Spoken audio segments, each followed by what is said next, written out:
আরেকটা মাসআলা হলো, আমাদের দেশে জটিল বিষয় হলো মহিলারাও তালাক দেয়, দেয় না? দেয় না? ডিভোর্স লেটার মহিলারা পাঠায় না? এটার কি হবে? অথচ আত-তালাকু বির-রিজাল ওয়াল ইদ্দাতু বিন-নিসা, তালাক দিবে পুরুষরা। তালাক দেওয়ার অধিকার একমাত্র কার?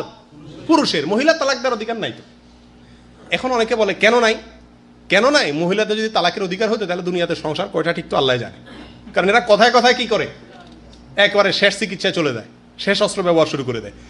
যাই হোক, আল্লাহ মাফ করুক, ইল্লা মাশাআল্লাহ কিছু ধৈর্যশীলা তো আসেনি। যাই হোক, তালাক, মহিলারা তালাক দিলে তালাক হবে না। তবে এখানে একটা ফাঁক আছে। ফাঁক হলো তালাকের তাফবিজ বলতে একটা জিনিস আছে। আপনি যদি আপনার স্ত্রীকে তালাক দেওয়ার অধিকার সমর্পণ করেন, স্ত্রীকে যদি বলেন তোমাকে আমি ক্ষমতা দিলাম কি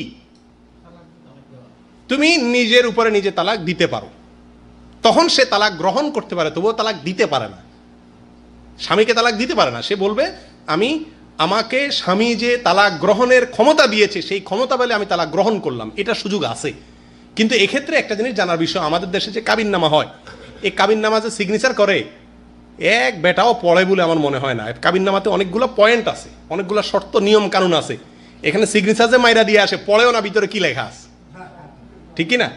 ওটা পড়ে দেখবেন। এর ভিতরে সম্ভবত 9 বা 10 নম্বর বা কত নম্বর যেন একটা পয়েন্ট আছে, যে পয়েন্টে লেখা আছে যদি আমি স্বামী হিসাবে তার ভরণ পোষণ ন্যায্যভাবে দিতে না পারি, তার প্রতি শারীরিক মানসিক টর্চার নির্যাতন করি এবং এই কাজগুলো যদি করি, তাহলে আমার স্ত্রী তালাক, ওখানে ভুল লেখা আছে, লেখা আছে তালাক দিতে পারবে। হবে কথাটা এরকম যে স্ত্রী তালাক গ্রহণ করতে পারে, সেই ক্ষমতা তাকে আমি দিলাম। আপনি সিগনেচার করে তালাক দেওয়ার ক্ষমতা দিয়েছেন বলে জানো না, বুঝে আসছে কথা? এটা একটা জটিলতা।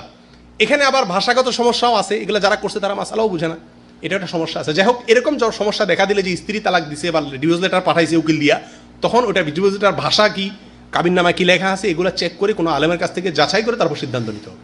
কথা বুঝে আসছে? আল্লাহ তাআলা আমাদেরকে তৌফিক দান করেন। একের বেশি তালাক না দেওয়া, একসাথে 3 তালাক দিলে কয়টা হবে, এটা একটা জটিল মাসালা, ওলামাদের ভিতরে ইখতিলাফ আছে। মূল মাসালা নবী করিম সাল্লাল্লাহু আলাইহি সাল্লামের যুগ থেকে ওমর রাদিয়াল্লাহু তাআলার যুগ পর্যন্ত 3 তালাক দিলেও 1 তালাকই হতো। কারণ আল্লাহ সুবহানাহু ওয়া তাআলা কোরআন কারীমের ভিতরে বলেছেন আত-তালাকু মাররাতান, তালাক একাধিকবারে দিতে হয়, একবারে স্ত্রীকে বিদায় করে দেওয়ার বিধান নাই। একসাথে 2 তালাক, কিসের 3 তালাক? আমাদের দেশে তো বলার সময় যে 3000 তালাক বলে, হাজার হাজার তালাক বলে, শত শত তালাক বলে। আমি এক বাড়িতে লজিং ছিলাম ছোটবেলায়, মাদ্রাসা পড়াকালীন। আমার তখন তো বুঝতাম না, ছোট ছিলাম, নুরানি মাদ্রাসা পড়তাম। পরে বড় হওয়ার পরে বুঝলাম, হ্যাঁ রে, এই বেটা যে বউর সাথে ঘর করছে, এ তো সব জেনা হয়েছে সারা জীবন, বাচ্চা কাচ্চা একটাও বৈধ হয়েছে কিনা আমার সন্দেহ। কারণ ডেইলি হে বেটা কইতো ধা ধা ধা, আমার এখনো মনে আছে ভাষাটা, নোয়াখালীর ভাষায় বলতো কি, ধা ধা ধা ধা ধা, মানে বুঝেন তো, মানে ভাগ ভাগ ভাগ, এর মানে তালাক। তালাক আরবি বলা জরুরি না, বাংলায়ও যদি বলেন আপনি হয়ে যাবে, তালাকের নিয়তে যদি বলেন। কিন্তু সে যে বলতো ওইটা তালাকের নিয়তেই বলতো, আমি তখন বুঝতাম না আর কি, এখন বুঝি। এরকম মূর্খতার কারণে অনেক সম্পর্ক নষ্ট হয়ে যাচ্ছে, যেগুলো আমরা জানি না। আল্লাহ তাআলা আমাদেরকে বুঝার তৌফিক দান করেন।